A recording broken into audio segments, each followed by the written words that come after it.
Let me tell you about probably the worst day of the trip so far, and maybe one of the worst days of my life. Not being dramatic, but it was really rough. So we woke up pretty early this morning because we had our second round of vaccinations at 9:30, and so we had to get there, and I got 3 shots and Alex got 2. We've both been super sick since our last vaccine appointment about a week ago. So yeah, we've kind of just been on and off taking turns being super unwell for like a week and a half, and it's been really rough.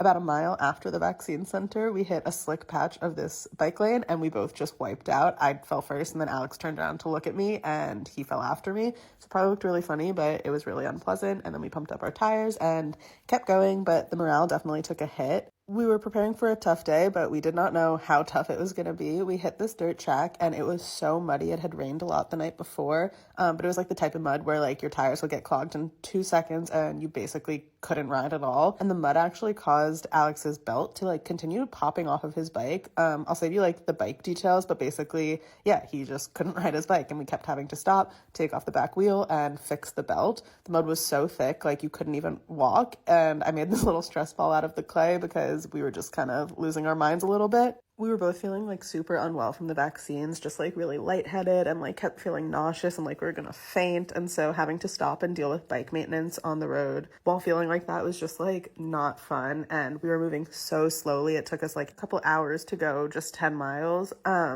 And yeah, we were losing daylight. So we were supposed to go like 60 miles today and we did not have time to do that. And so we ended up being on this dirt track for sunset, which was obviously really pretty, but we just knew that we were losing time and not going to make it where we needed to go. We were pushing the bikes for a lot of it instead of riding because that made sure the belt stayed on, but our arms were so sore from the shots that it was like so painful and so slow. We even had to fix the belt one more time in the dark. Then we hit a road and we're so happy to be back on pavement. And yeah, I'm not doing justice just how bad this day was. We were so happy to finally be in bed. I will see you guys tomorrow.